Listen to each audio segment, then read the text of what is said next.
اعوذ باللہ من الشیطان الرجیم بسم اللہ الرحمن الرحیم رب اشرح لی صدری ویسر لی امری واحلل عقدۃ من لسانی یفقہوا قولی۔ بکھرے موتی حصہ اول۔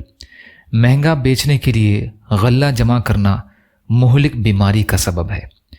مسند احمد کی ایک روایت میں ہے کہ امیر المومنین حضرت عمر فاروق رضی اللہ عنہ مسجد سے نکلے تو اناج پھیلا ہوا دیکھا۔ پوچھا یہ غلہ کہاں سے آ گیا؟ لوگوں نے کہا بکنے کے لیے آیا ہے۔ آپ نے دعا کی کہ خدایا اس میں برکت دے۔ لوگوں نے کہا یہ غلہ گرا بھاؤ بیچنے کے لیے پہلے سے جمع کر لیا تھا۔ پوچھا کس نے جمع کیا تھا؟ لوگوں نے کہا ایک تو فروخ نے جو حضرت عثمان رضی اللہ عنہ کے مولا ہیں، اور دوسرے آپ کے آزاد کردہ غلام نے۔ آپ نے دونوں کو بلوایا اور فرمایا تم نے ایسا کیوں کیا؟ جواب دیا کہ ہم اپنے مالوں سے خریدتے ہیں اور لہٰذا جب چاہے بیچیں، ہمیں اختیار ہے۔ آپ نے فرمایا سنو، میں نے رسول اللہ صلی اللہ علیہ وسلم سے سنا ہے کہ جو شخص مسلمانوں میں مہنگا بیچنے کے خیال سے غلہ روک کر رکھے اسے اللہ تعالیٰ مفلس کر دے گا یا جزامی۔ یہ سن کر حضرت فروخت تو فرمانے لگے کہ میری توبہ ہے، میں اللہ تعالیٰ سے پھر آپ سے عہد کرتا ہوں کہ پھر یہ کام نہ کروں گا۔ لیکن حضرت عمر فاروق رضی اللہ عنہ کے غلام نے پھر بھی کہا کہ ہم اپنے مال سے خریدتے ہیں اور نفع اٹھا کر بیچتے ہیں، اس میں کیا حرج ہے؟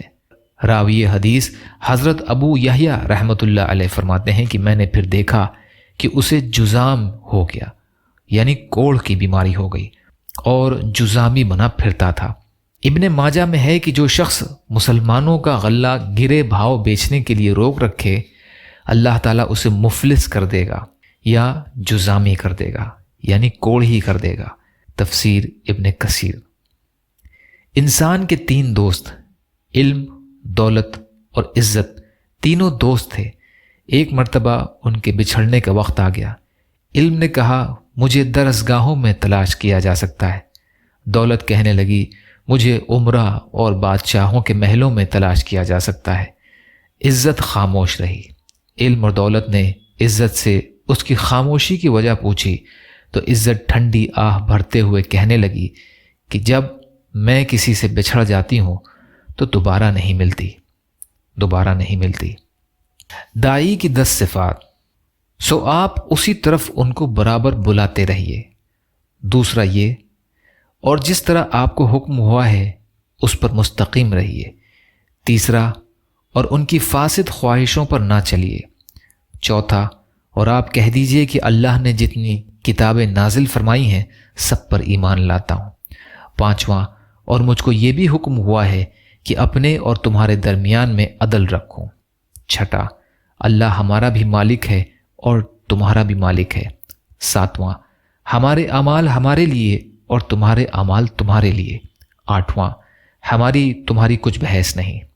نواں، اللہ ہم سب کو جمع کرے گا۔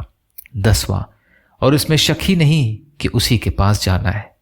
حافظ ابن کثیر نے فرمایا کہ یہ عادت 10 مستقل جملوں پر مشتمل ہے اور ہر جملہ خاص احکام پر مشتمل ہے۔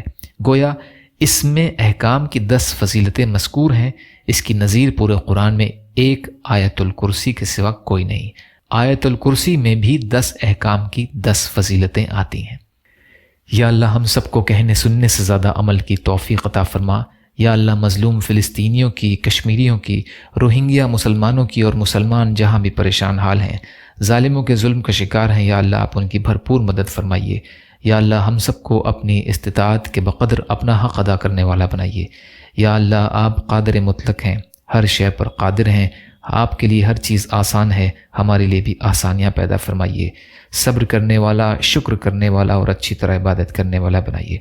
یا اللہ آپ نے ہمارا ظاہر بھی اچھا بنایا ہے، ہمارے باطن کو بھی اچھا کر دیجیے۔ بغض، حسد، جلن، کینہ، تکبر، ریاکاری سے ہمارے دلوں کو پاک کر دیجیے۔ تمام ظاہری اور باطنی بیماریوں سے اور فتنوں سے ہماری حفاظت فرمائیے۔ جو مانگا وہ بھی عطا کر دیجیے، جو مانگنے سے رہ گا وہ بھی عطا فرمائیے۔ ربنا تقبل منا انک انت السمیع العلیم برحمتک یا ارحم الراحمین۔ لا الہ الا اللہ محمد رسول اللہ۔ السلام علیکم۔